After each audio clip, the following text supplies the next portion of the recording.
माजिद शाह में मुरफात शाह जो भी 2 दिन पहले जो वाक़ा पेश आया हुआ है, जो इंसिडेंट हुआ है खालिद साहब के घर के बाहर का, जो इनोसेंट किलिंग हुई है मुरफात शाह की, उसका नसीर भाई हूँ। मेरे साथ में जुनैद हाशमी, ये उनका भांजा था, वो उनके साथ में असद बारी शाह साहब हैं, ये उसके मासर करते हैं, ये इश्तियाक शाह साहब, ये जो मुरफात शाह के ब्रदर हैं, कजिन ब्रदर।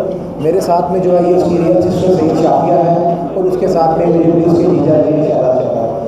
आज की जो हमने जो प्रेस कॉन्फ्रेंस रखी है, ये जो मिस्टीरियस ये जो किलिंग हुई, इनोसेंट किलिंग हुई है बादशाह की, जो फारूक अब्दुल्ला साहब के घर के बाहर जो हुई है, जो ये कुछ अलग किस्म की जैसे ब्रीफिंग की जा रही है, उसकी रिगार्डिंग हमने रखी हुई है कि ये जो आपने देखा होगा कि जो जिस तरह से ये आगे इस चीज़ को प्रोजेक्ट किया गया मीडिया के जरिए कि ये इंप्रूव करने की कोशिश और फैब्रिकेटेड स्टोरीज बनाई गई, ये उसके रिगार्डिंग रखी गई है कि ये हमारे पास जो पिक्चर्स सामने आ रही हैं वो ये सामने दिखाती हैं कि मुरफात शाह एक इनोसेंट था, वो एक आम जम्मू का शहरी था, वो एक जिम जाने वाला लड़का था, जिसके साथ जिसके साथ गेट पे ज़्यादती करके जिसका उन्होंने किलिंग की, वो उसको वहाँ से घसीट के अंदर लेके गए।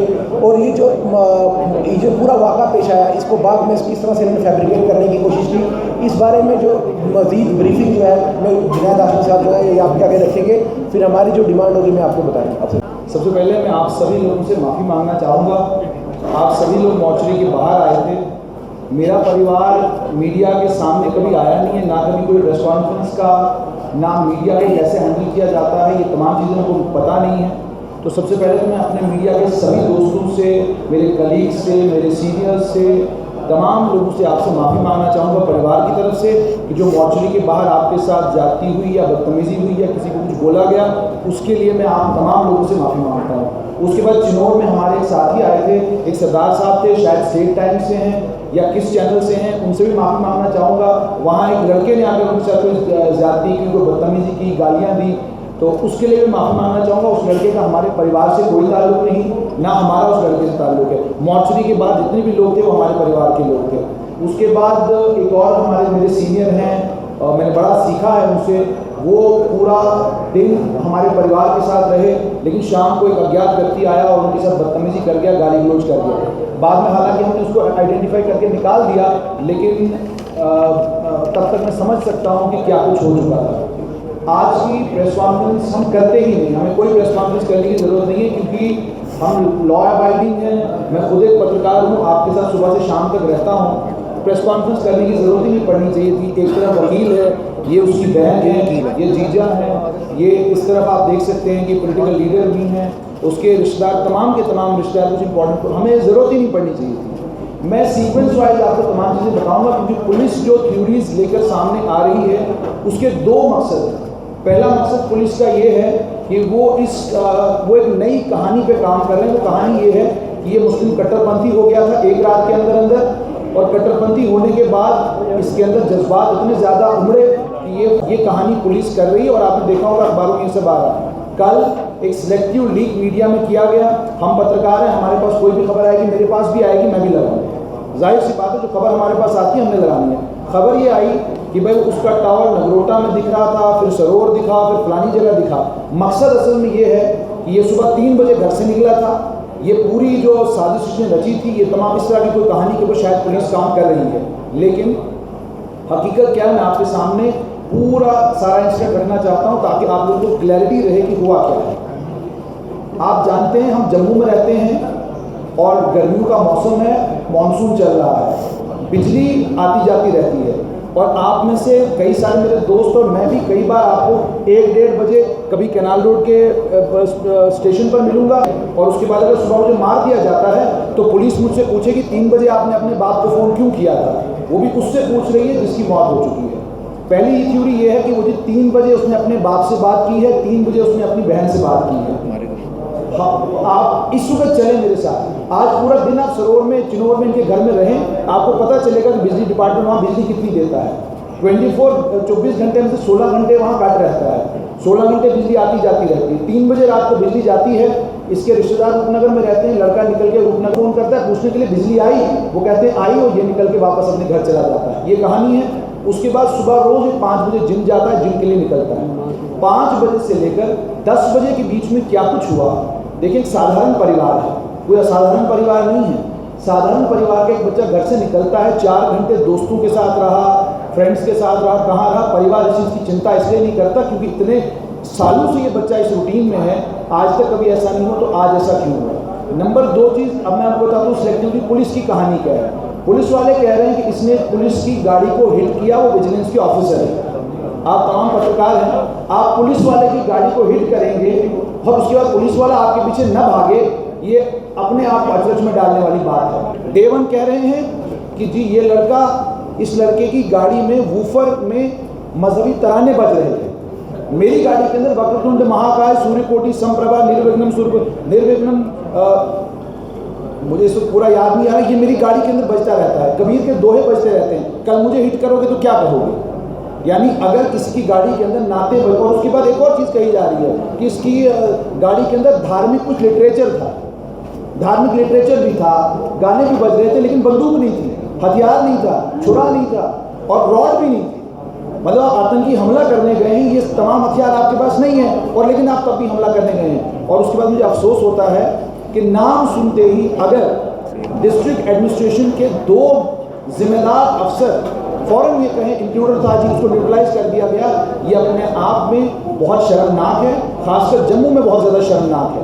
दूसरा, आप मुझे बताइए, उस परिवार के ऊपर तो आप इल्ज़ाम लगा सकते हैं जिनका कोई इतिहास आतंकवादी इतिहास हो, जो परिवार पूरे का पूरा देशभक्ति में ऊपर से लेकर नीचे तक आप देखेंगे जितना कारोबार इस परिवार का है, वो सब का सब कारोबार ऐसा है कि इस परिवार के ऊपर 24/7 CID डिपार्टमेंट की, IB की, तमाम एजेंसियों की नज़र रहती है। ऐसे क्या कारण हुए कि एजेंसियों की नज़र इस पर नहीं रही। और एक और चीज़ आखिर में कि मजिस्ट्रियल इंक्वायरी अगर ऑर्डर हुई है, मजिस्ट्रियल इंक्वायरी के बाद ये कहना कि मोबाइल के अंदर उठा के गमला उठाया और CRP वाले के सर पर दे मारा, CRP वाले के सर पे गमला बजेगा और चोट आँख को लगेगी, ये भी समझ में नहीं आता। उसके बाद अगली कहानी पुलिस ने ये कही, इसने इंट्रूड किया। फारूक साहब का जो गेट है, उस गेट से अगर गाड़ी टकराएगी, XUV टकराए, कुछ भी टकराए, उसकी फॉग लाइट भी टूटनी चाहिए, उसकी फ्रंट लाइट भी टूटनी चाहिए, उसका आगे का सारा पोर्शन डेंटेड होना चाहिए। और उसके बाद गाड़ी जब अंदर गई है, उसकी खिड़की खुलती है, लड़का नीचे उतरता है, नीचे उतरने के बाद स्कफल करता है हथियार लेने के लिए, समझ में नहीं आती। एक और कहानी कही गई कि ड्रग्स का एंगल भी इसमें निकाला गया। जहाँ तक इस लड़के का ताल्लुक है, जो लड़का 5 बजे से लेकर 7 बजे तक 2 घंटे जिम करता हो और शाम को 7 से 9 फिर जिम करता हो, 4 घंटे जिसकी जिम की रूटीन हो, ड्रग्स के ऊपर वो इतनी रूटीन को मेंटेन नहीं कर सकता। उसके बाद एक और चीज़ जो पुलिस ने कही, पुलिस ने एक और बात जो इसमें सामने, खासकर वो जो एडमिनिस्ट्रेशन भी कह रही है, उन्होंने कहा कि ये इंट्रूडर था। अगर ये इंट्रूडर था तो आपने इसको गेट पर न्यूट्रलाइज क्यों नहीं किया, आपने इसको अंदर क्यों जाने दिया। नंबर 2 चीज़, अब अगली कहानी पुलिस हो सकता है, अभी इस प्रेस कॉन्फ्रेंस के बाद एक और कहानी गढ़े तो मैं पहले ही सुना देता हूँ। अब हो सकता है पुलिस ये कहानी गढ़े कि ये गाड़ी से नीचे उतरा और उसके बाद ये अंदर घुसा।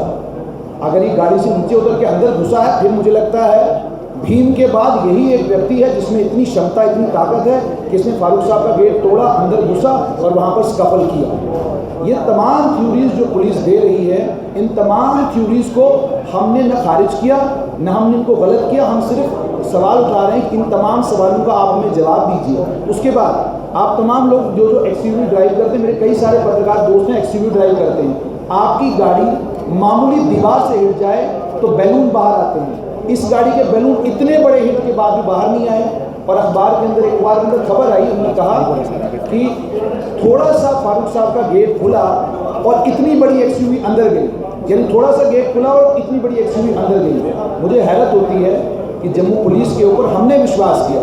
मॉर्चरी के बाहर SSP जम्मू आए, मॉर्चरी के बाहर तमाम पुलिस डिपार्टमेंट आया, एडमिनिस्ट्रेशन के लोग आए, हमारे लोग जब हंगामा करने लगे, डेड बॉडी नहीं ले जाने लगे, तो हम एडमिनिस्ट्रेशन ने हमें आश्वासन दिया कि हम इसमें मजिस्ट्रियल इंक्वायरी कराएंगे, एसएसपी साहब ने कहा ओपन एफआईआर लगाएंगे। हमने उन पर विश्वास किया, कोई तोड़फोड़ नहीं की, कोई कुछ नहीं किया, हम वहाँ से चुपचाप निकलकर घर आए। उसके बाद अगले दिन चिनौर में हमने थोड़ी देर प्रदर्शन किया, लेकिन वो भी उग्र प्रदर्शन नहीं था, शांतिपूर्वक था। उसके बाद हम लोग फिर वापस घर निकल आए और मैं कंटिन्यूसली पूरे परिवार को ये कहता रहा कि हमें प्रशासन के ऊपर, पुलिस के ऊपर, डिस्ट्रिक्ट एडमिनिस्ट्रेशन के ऊपर, डिवीजन एडमिनिस्ट्रेशन के ऊपर विश्वास करना चाहिए। हमारे विश्वास का नतीजा ये निकला, डायल करके या भटिंडी के एसएचओ को कॉल करके बोला है कि भाई ये लड़का मेरी गाड़ी को हिट करके गया है, इसका नंबर ये है, गाड़ी इस कलर की है। कहाँ तक उसने उसका पीछा किया है, पुलिस उसके बारे में कुछ नहीं बोल रही है। नंबर 2 चीज़, ये भटिंडी जब पहुंचा है, दरवाजे के बाहर की अब पूरी कहानी मैं आपको बताता हूँ। नंबर 1 जो हमारा ऑब्जेक्शन है, पुलिस में एक आला अधिकारी ने ये कहा इसने वेपन स्नैच करने की कोशिश की, इसने इंट्रूड किया, इंट्रूड करने के बाद इसने वहाँ हाथापाई की, हाथापाई करने के बाद इसने अंदर तोड़फोड़ की, फिर सेंट्रल टेबल तोड़ा, सेंट्रल टेबल तोड़ने के बाद सीआरपीएफ ने फोर्स का इस्तेमाल किया और उसको न्यूट्रलाइज किया। सबसे पहले मैं वेपन स्नैचिंग पर आऊँगा। आपने क्या कभी, जितने भी पत्रकार मेरे दोस्त हैं, क्या कभी आपने ऐसा कोई इंसिडेंट सुना है कि एक लड़का अपनी एक्सयूवी लेकर भटिंडी पहुँचेगा और वो लड़का जिसके परिवार का आर्म्स लाइसेंस का खुद का काम है, जिनकी खुद की आर्म्स लाइसेंस की दुकानें भी हैं, फैक्ट्रियाँ भी हैं, वो लड़का चिनौर से निकलता है, भटिंडी पहुंचता है और अपनी गाड़ी फारूक साहब के उस गेट पर मारता है जो गेट आमतौर पर फारूक साहब की एंट्री का गेट नहीं है।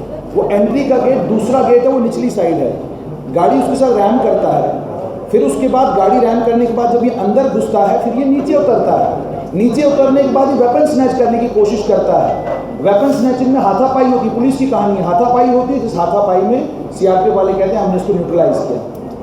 जितने भी पत्रकार बंधु मेरे हैं, आप लोग अच्छे तरीके से जानते हैं, जिस समय आतंकी हमला हो, आतंकवादी ने आपके गेट को हिट किया, आप गोलियों की बौछार कर देंगे गाड़ी के ऊपर, आप उसको नीचे उतरने का मौका नहीं देंगे। अगर आपने नीचे उतरने का मौका दिया, क्यों दिया, वो एक सवाल है जिसका जवाब जम्मू पुलिस को देना पड़ेगा। नंबर 2, इसको वेपन स्नैच करने के लिए भटिंडी जाने की जरूरत क्या पड़ी? इसके घर में वेपन है। अगर इसको आतंकवादी बनना है, हमला ही करना था, तो ये अपने घर से हथियार लेकर वहां जाता तो आतंकी हमला करता। पुलिस कृपा करके इस चीज़ को भी हमें समझाए कि ये वेपन स्नैच करने के लिए वहां गया। उसके बाद आप बाहर वेपन स्नैच कर रहे हैं, फिर आप अंदर लॉबी में पहुंचते हैं, फिर आप वहां का फर्नीचर तोड़ते हैं। मतलब ये अचरज में डालने वाली बात है कि आपने पहले वेपन स्नैच करने की कोशिश की, वहां उन्होंने आपको न्यूट्रलाइज नहीं किया, आप अंदर गए, आपने शीशे, आपने वहां का सेंट्रल टेबल तोड़ा, आपने फर्नीचर तोड़ा, आपने दरवाजे तोड़े, ये सब कुछ आपने किया।